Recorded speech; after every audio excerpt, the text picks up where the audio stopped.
The scratching started beneath my bed at exactly 2:43 every morning. Not loud, not frantic, just 3 slow drags across the wooden floor, like someone running their fingernails across the underside of the floorboards.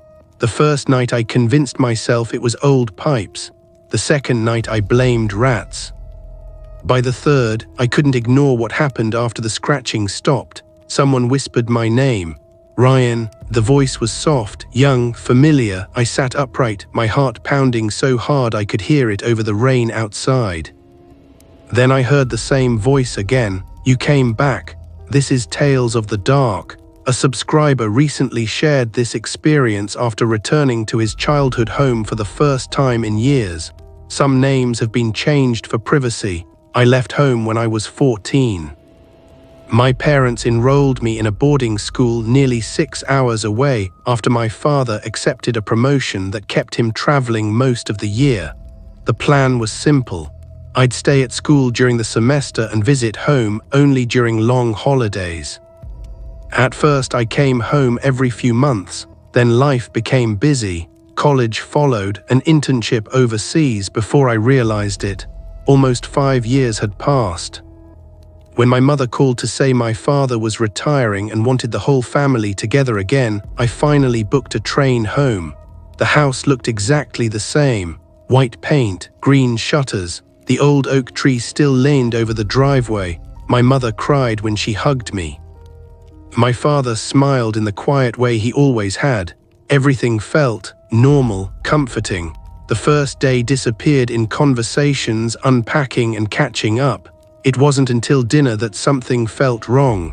My mother carried a pot of stew to the table. My father poured 3 glasses of water. I looked around, then asked the most ordinary question I could think of. Where's Emma? Neither of them answered. I smiled. Is she still at Grandma's? My mother frowned. Who? I laughed. My little sister. Silence. My father slowly placed his fork on the table. Ryan, you don't have a sister. I stared at him. What are you talking about? You've always been an only child. I looked at my mother, expecting her to laugh instead. She looked worried, the kind of worried parents have when they think something is wrong with their child. I pushed my chair back. Stop joking. We're not joking. I could still picture Emma perfectly. She was 8 when I left. She loved drawing butterflies. She hated thunderstorms. She always stole the marshmallows from the cereal box. Every birthday she'd insist on blowing out my candles before I could. I remembered carrying her on my shoulders during the town parade, teaching her to ride her bicycle, reading stories before bed. Those weren't dreams, those were memories, weren't they? That night I barely slept. The next morning I walked through the house. Something felt smaller. I reached the hallway. There should have been another door, Emma's bedroom. Instead, there was only a blank wall covered with framed family photographs. I stopped. Every photograph showed only 3 people. My father, my mother, me. I picked up one frame. It was taken on Christmas morning. I remembered Emma sitting beside me wearing a red sweater. Now, there was empty space beside my chair, nothing else. I checked another, a beach vacation. Another, my high school graduation, every single one, only 3 people. I laughed nervously. Someone had edited them. It had to be a prank. I called my cousin Daniel. He answered immediately. Ryan, finally home? Yeah, I hesitated. Do you remember Emma? There was a pause. Who's Emma? My sister. You don't have a sister. The words hit harder this time. I called another friend, then another. The answer never changed. Only child, only child, only child. By afternoon, I drove into town. Mrs. Carter still owned the grocery store. She'd watched me grow up. If anyone remembered Emma, it would be her. She smiled when I walked in. Ryan, it's been years. It has. I tried to sound casual. How's everyone? Oh, the same. I picked up a chocolate bar from the shelf.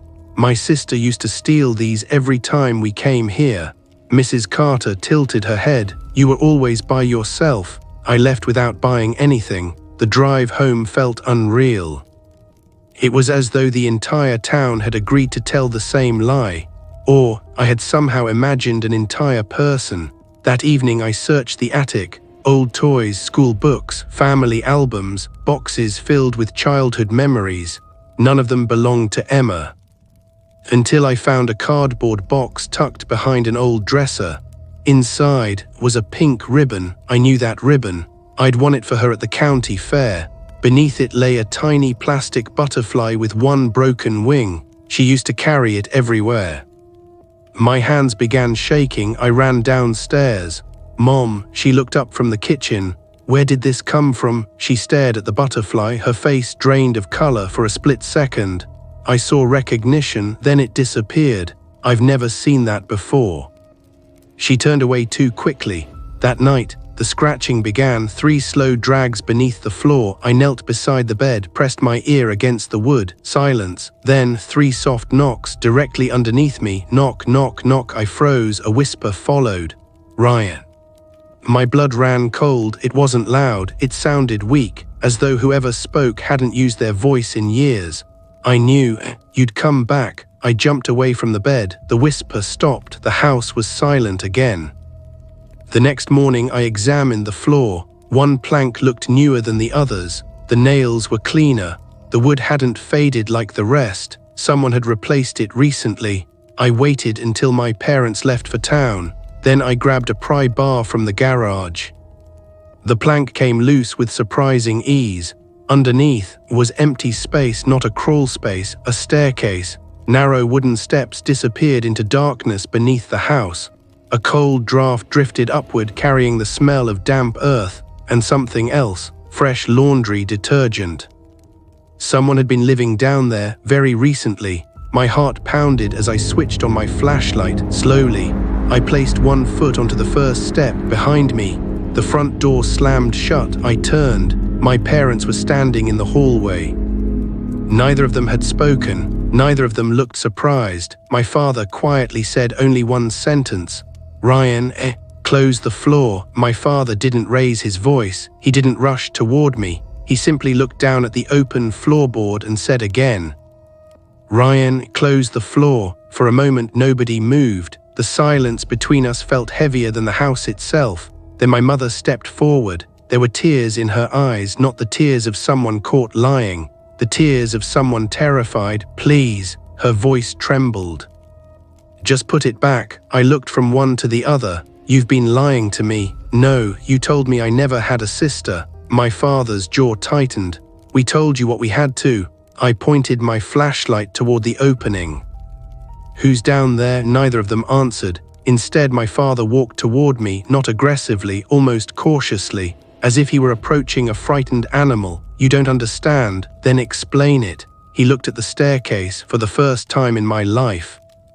I saw genuine fear in his eyes, not fear of being caught, fear of what was below us. "I can't." I turned back toward the opening. "If you won't tell me, I'll find out myself." My father grabbed my arm. His grip was firm. "Don't go down there." "Why?" "You'll remember." The words stopped me. "What does that mean?" He let go immediately, as though he'd said too much. "You weren't supposed to remember." I stared at him. My mother covered her face with both hands. "We tried so hard," she whispered, "to protect you." I ignored them. I switched on my flashlight and stepped onto the narrow staircase. The air became colder with every step. The smell of damp earth mixed with fresh soap and something faintly metallic. The stairs ended at a thick wooden door, unlike the old house above. This door looked new. A heavy steel lock hung open from the handle. Someone had unlocked it recently. I pushed the door inward. The room beyond was much larger than I expected. Concrete walls, electric lights, a small kitchen, a neatly made bed, bookshelves filled with novels, a desk, a wardrobe. Someone hadn't merely survived here, someone had lived here. For years, everything was spotless. The kettle on the stove was still warm. A half-finished cup of tea rested beside an open book.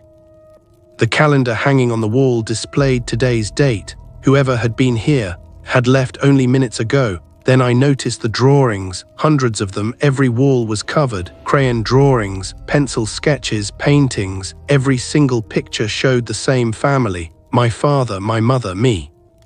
And Emma only. Her face had been scratched away in every drawing, not ripped, not erased, scratched over and over again, as if someone desperately wanted to forget her. but couldn't. My flashlight landed on a shelf beside the bed. There were dozens of cassette tapes, each labeled with dates.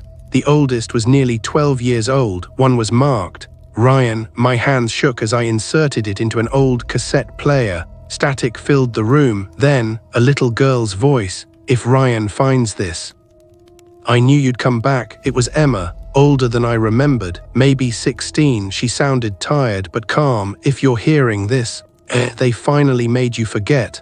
A lump formed in my throat. "You never left for boarding school because Dad got promoted. You left because I begged them to send you away." I couldn't breathe. "They said it would be easier if only one of us remembered." My knees weakened. "What happened?" The tape continued. "It started after the accident. I kept telling everyone there was another little girl in the basement. They said I was making it up, but she wasn't making it up." Static interrupted the recording. Then Emma whispered, "She was already here before we moved into this house." The tape clicked off. Behind me, someone spoke, "Don't play the others." I turned. My father stood in the doorway. He looked exhausted, 20 years older than he had that morning. "What accident?" He closed his eyes. "It happened when you were 10. You and Emma were playing hide and seek. You found the basement." "I don't remember any basement." "You don't? Because neither of you came back the same." I stared at him. "What are you talking about?" He slowly entered the room. "When we found you, you were standing in the backyard, alone. You kept asking where Emma was, but she was beside you." I frowned. "I don't understand." He swallowed hard. "Only you could see her." My heart began pounding. "For weeks, you talked to her, ate with her, laughed with her. We thought you were traumatized, so we took you to doctors. They all said the same thing, imaginary friend." But she wasn't imaginary. My father looked around the room. We heard footsteps every night, doors opening, toys moving. Then, Emma started talking to someone we couldn't see. A cold shiver ran through me. "What happened?" He looked toward the far corner of the room. "One morning, Emma was gone." My mouth went dry. "Gone." We searched everywhere. The police searched for months. They never found her. I looked around the room. "But this?" And my father nodded. "We built this room afterward." "Why?" "Because she kept coming back." Every muscle in my body froze. "What?" "Not physically." We heard her voice, at night, beneath the floor, asking to come inside. We thought we were losing our minds. He rubbed his trembling hands together. Then one night, the floor opened, and she walked upstairs. I felt the room spinning. She looked exactly like Emma, but she wasn't. "How do you know?" he whispered. "Because Emma had a birthmark behind her left ear. She didn't." Silence filled the room. "So, who lived here?" My father's eyes filled with tears. "Not Emma. We locked her down here because every time she stayed upstairs, someone disappeared." I stepped backward. "No, you don't believe me." He reached into the wardrobe. Inside were dozens of missing person posters, neighbors, delivery drivers, a police officer, a social worker, all connected to our address over the past 12 years. My father handed me one final newspaper clipping.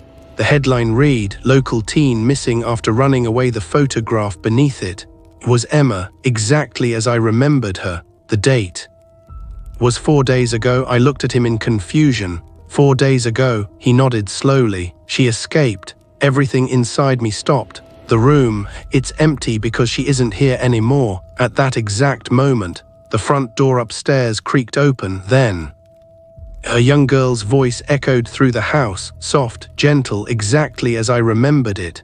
"Ryan, I've been waiting for you." My mother screamed. My father grabbed the shotgun he'd hidden beside the basement door. For the first time in years, they weren't afraid that I would remember my sister. They were afraid that I finally had. The footsteps upstairs were slow, unhurried, crossing the wooden floor one room at a time. Each step stopped directly above us. Then came 3 gentle knocks. Knock, knock, knock. Not beneath the floor anymore, above it. She wasn't trapped underneath the house. She was back inside it. The basement lights flickered once, then went out in the darkness. I heard Emma whisper beside my ear, "I told you." They were never protecting you from me. They were protecting me. From what's still living under the floor, if you are brave enough to hear more nightmares, subscribe to Tales of the Dark. And if you have your own terrifying experience, leave it in the comments or send your story by email. Maybe your nightmare will become the next story told here.